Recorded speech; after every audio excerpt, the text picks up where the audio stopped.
You live in this world through your mind. And everything that you're seeing right now, you're experiencing it through your mind. Would you be happy if you had no mind?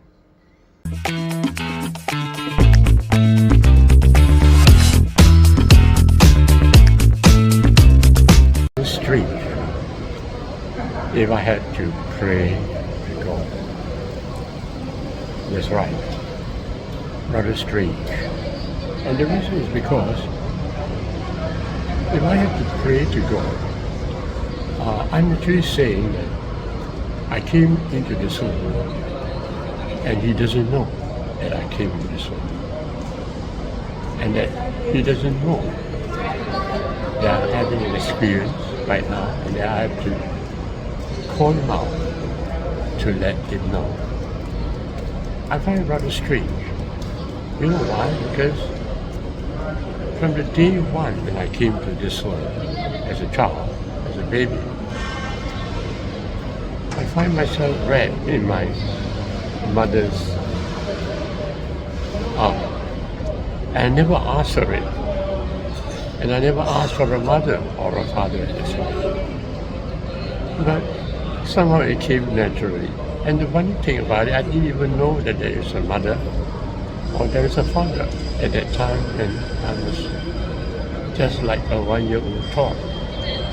I opened my eyes, the world comes upon me, and I just simply do whatever I'm doing, and I'm not so sure what I'm doing, but everything is taken care of, food, shelter, etc.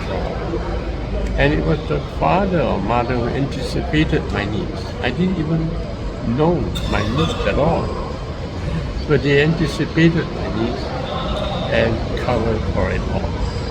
I wonder to myself, therefore even right now when I see someone praying, I know it is important to pray, but I'm asking myself, does he know that there is God in heaven? Okay, he knows that perhaps, that's why he prays. But the point is that does he know that he belongs to a universe? And that this belonging to a universe is not something he needs to buy for or call for. It is natural the moment he came into this world. I find it rather funny, really. If I were to tell a friend and to tell him, hey friend, you better know who God is. Because if you know God, then you have a better chance to live. After all, God is going to take care of you and He's going to think about you, right? And He's going to make sure your enemies are overcome, and He's going to make sure that your problems are sorted out. So I find it very funny to tell a friend like that. It's as if he needs to know God before he gets to faith. So that is why I'm a bit concerned when I see people around me very, very unsure of themselves, to the extent that they need help. And they create an image, an idea of a greater being than themselves, and they need to pray to that greater being for help and assistance. It's strange because I felt that deep down inside me, I'm already connected to everything there is. Or how could I have spoken to you and spoken to the people around if I'm not connected to the very source of life itself? There's this insecurity that people are feeling that I want to help. People are insecure, and I need to ask myself, why are they so insecure about themselves? And it is not about the poor people. No. Even the very rich are feeling very insecure. Day in, day out, they would look at the stock platform, or they would try to remember what they have, look at the bank account and all that, view the gardens of their home. They want to remember what they have so that they could feel secure. But why are they not secured by themselves? Why do they need something to hold on to keep security? What do you think is making them insecure? Isn't it their mind? The mind is thinking that they will probably be lost. Their mind is thinking that something, somebody, somewhere might just take away whatever they had in their stock market. So they have to keep secure. But what keeps them secure? It is the mind that is somewhat so insecure it cannot find its place. And the mind is betraying them of their trust. The most important question I would like to ask you is that if I were to remove their mind, would they be happy? Let's assume that you can castrate your mind out and you just sit still and look at everything, but without a mind. Would you be happy? We are asking a very important question here. You know that? Would you be happy if you don't have a mind? You live in this world through your mind. And everything that you're seeing right now, you're experiencing it through your mind. Would you be happy if you had no mind?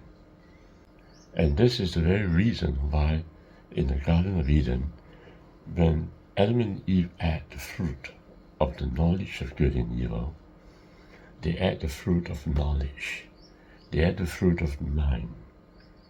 God merely said that they become wiser because they now know good and evil. They become like one of us.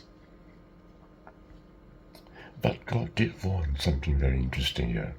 God said that if you eat the knowledge, if you eat the fruit of the knowledge of good and evil, you will surely die. Now that was something which God knows is a consequence of eating that fruit. But did God say that it was a sin to eat the fruit? No, God never said that it was a sin to eat the fruit. But God knew the consequence of eating the fruit of the knowledge of good and evil. However, it has a benefit. It made them realize the world they lived in, the difference between good and evil. They could see the opposites, and as a result of which, they have become like one of us, knowing good and evil. But one thing we know, it is our mind that is causing so much pain for us in our life. One thing we know, that because of our mind, we have a knowledge that is only an image. We don't really see a real world. We see only what is through the mind. And that's what causes death. We don't even know ourselves at all, because the knowledge of ourselves is simply two opposites. It is not reality that we know, but simply a picture. And because of that, there is death. Whether you're rich or poor, you cannot feel happy with yourself because the mind would always betray you with insecurity. Why? Because the mind can never really bring you to the place of I am. You're holding on to things which is the mind, but you're not where I am. And that is death in itself. So, God realizing that, told them that they would have to leave the Garden of Eden, a place of reality. They would have to go out of the Garden of Eden to now tackle the problem of their own mind. The mind is important, but the mind is deceiving them. The mind has made them wiser, but the mind is causing much pain. So now they have to go out of the Garden of Eden and learn how to overcome the mind, and then return to the Garden of Eden to lay hold of the tree of life. And if you have followed my video, you would have understood that the mind creates a 2D world and not a 3D reality. And in order to make it into a 3D reality, they have to learn how to experience inwardness and outwardness. They have to understand the third direction, which I explained in my previous videos. Once they've understood that inwardness, they could see the 2D world as a 3D reality and thereby experience soul and thereby discover breath and happiness, for I am. What is happening with a lot of us is that we are thinking that through our mind, through theology, through knowledge, we can gain access to God. We are thinking that if we know, or if we have the knowledge that God is merciful, that God is loving, we will feel loving inside us. But that is not the correct attitude. No matter how God is loving, it will not touch us, because it's only a 2D knowledge. The fruit of the knowledge of good and evil is not sufficient to bring us to life. It causes death instead. To bring us to life, we have to return back to the Garden of Eden and go back to the tree of the knowledge of good and evil. But instead of leaning onto the good or to the evil, stretch our hand in between the good and evil, and thereby take the tree of life. Go back to my previous video to understand how I stretch out my hand in between the good and evil to catch the tree of life. The way I do it is what the angels told me in the NDE that I had. It's a very important truth. You need to learn how to observe your mind. Your mind is thinking about the world, but you have to observe the mind that is thinking about the world. Only in this way can you make the mind, which is a 2D knowledge, into a 3D reality, and thereby experience life itself.